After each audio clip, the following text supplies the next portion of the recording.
Kamu sulit melupakan dia? Dia selalu terbayang di pikiran Anda? Mengapa semua itu terjadi? 3, 2, 1, action!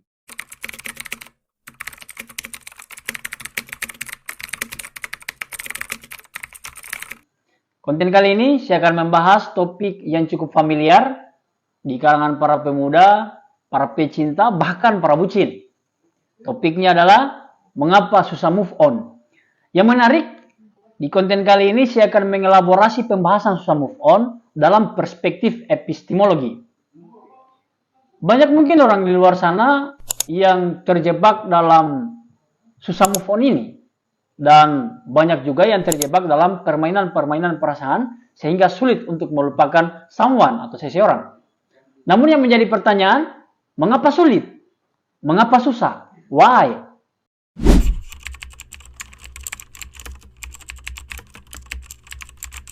Oke, untuk membuat pembahasan kita lebih jelas, maka yang pertama saya lakukan adalah mendefinisikan apa yang menjadi pembahasan kita. So, what is the meaning of susah move on? Arti kata move on memiliki makna berpindah, bergeser, dan lain sebagainya. Sebenarnya makna ini masih cukup universal sih.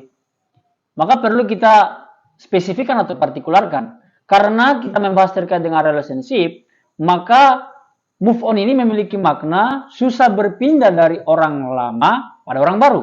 Ataupun bisa kita maknai susah meninggalkan objek yang sudah lama kita bersama dia, kemudian memutuskan untuk meninggalkan objek itu.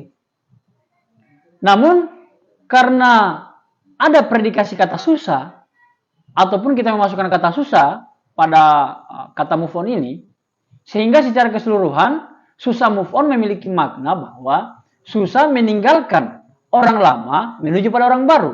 Ataupun susah meninggalkan hal-hal yang sudah dilakukan lama bersama objek tertentu, kemudian memutuskan untuk meninggalkan.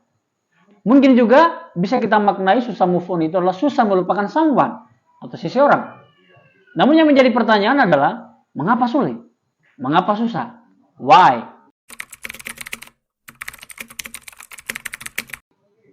Kemudian, epistemologi secara sederhana memiliki makna atau penjelasan cabang ilmu filsafat yang mempelajari cara menyimpulkan sesuatu dan menguji kesimpulan itu dengan metode tertentu.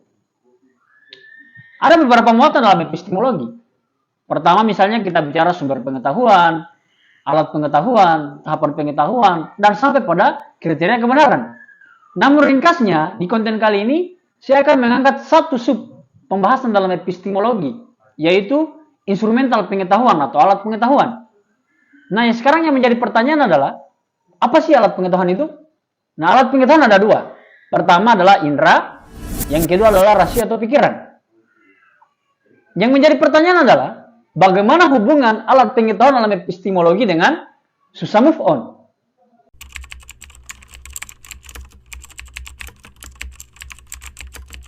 Pertama, bagaimana hubungan susah move on dengan indera? Kamu tidak akan bisa melupakan dia kalau kamu masih suka melihat foto dia di HP kamu. Dan kamu tidak akan bisa melupakan dia kalau di kamar kamu masih ada foto dia yang tertempel. Kamu tidak akan bisa melupakan dia kalau kamu masih suka lihat story dia.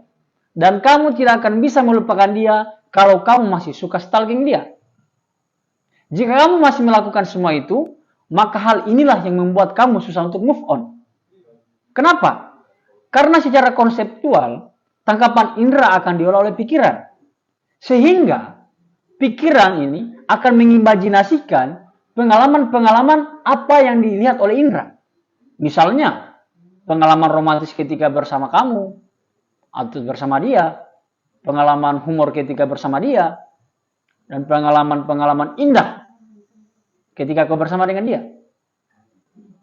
Maka ketika pikiran Anda kuat mengimajinasikan pengalaman-pengalaman indah bersama dia, maka semakin kuat kenangan atau memori itu tersimpan dalam pikiran Anda. Semakin kuat kenangan itu tersimpan dalam pikiran Anda, maka semakin sulit Anda untuk melupakan dia. Kedua, bagaimana hubungan susah move on dengan rasio atau pikiran? Rasio atau pikiran memiliki fungsi menyimpan informasi dan mengabstraksi. Maksud dari menyimpan informasi di sini adalah, walaupun kamu sudah berpisah dengan dia, namun kenangan-kenangan atau pengalamanmu bersama dia itu masih tersimpan di dalam pikiran Anda. Mengapa semua itu terjadi? Karena pikiran mempunyai fungsi yang namanya menyimpan informasi. Nah, kemudian maksud dari mengabstraksi adalah informasi-informasi yang tersimpan dalam pikiran tadi itu dapat mempengaruhi pikiran kita untuk mengimajinasikan kenangan-kenanganmu bersama dia. Nah, kaitannya dengan susah move on adalah banyaknya informasi dalam pikiran tadi itu bisa membuat Anda sulit untuk melupakan dia. Dengan banyaknya informasi tadi dan kemampuan abstraksi di pikiran kita, walaupun kamu sudah berpisah cukup lama dengan dia, namun ketika kamu melihat dia atau objek yang berhubungan dengan dia, maka pikiran akan mengabstraksi pengalaman-pengalamanmu bersama dia.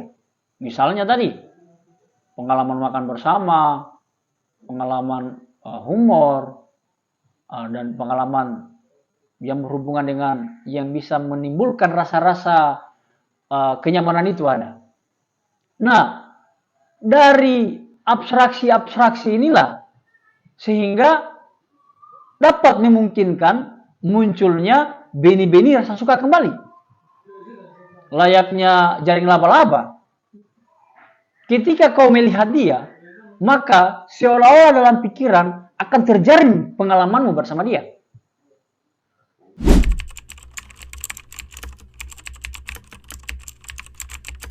Solusi pertama berdasarkan perspektif epistemologi, mulailah dengan mengurangi hal-hal indrawi tentang dia. Misalnya, mulailah dengan menghapus foto dia di HP kamu, mulailah membakar atau membuang foto-foto dia yang ada di kamar kamu, stop lihat story-story dia, dan stop stalking dia. Ekstrimnya, blokir dia di semua sosial media. Dengan begitu, maka persepsi indrawi tentang dia maka akan menurun. Persepsi indrawi yang menurun tentang dia akan membuat Anda perlahan akan melupakan dia. Dengan persepsi indrawi yang menurun dapat mempengaruhi juga imajinasi kita tentang dia. Ketika imajinasi kita tentang dia berkurang, maka Anda akan mulai melupakan dia. Solusi kedua berdasarkan perspektif epistemologi adalah karena pikiran mempunyai fungsi menyimpan banyak informasi dan kemudian dari banyaknya informasi ini dapat mempengaruhi imajinasi kamu tentang dia. Maka yang perlu kamu lakukan adalah ada dua. Pertama, masukkan informasi baru. Yang kedua, ganti informasi lama menjadi informasi baru. Informasi baru yang dimaksud di sini adalah masukkan orang baru dalam kehidupan Anda. Sehingga pikiran Anda akan menyimpan pengalaman-pengalaman baru bersama orang baru dalam kehidupan Anda. Dengan begitu, maka pikiran-pikiran atau pengalaman yang lama akan tertimbun oleh pengalaman-pengalaman yang baru.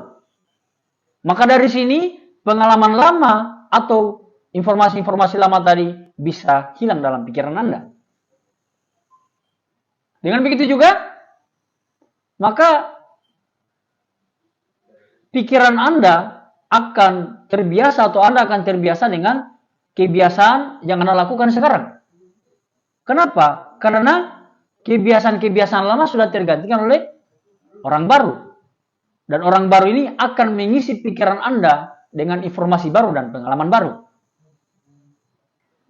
Sedangkan ganti informasi lama menjadi informasi baru adalah jika kamu tidak mau bersama orang baru, maka yang bisa Anda lakukan adalah memulai aktivitas yang tidak berhubungan dengan relationship ataupun pacaran. Misalnya, upgrade your knowledge, upgrade yourself, ataupun fokus untuk meniti karir Anda. Dengan begitu, maka Anda akan terbiasa dengan aktivitas baru Anda. Dengan aktivitas baru ini sehingga Anda akan melupakan kenangan-kenangan ataupun pengalaman-pengalamanmu bersama dia. Cukup sekian konten kali ini. See you.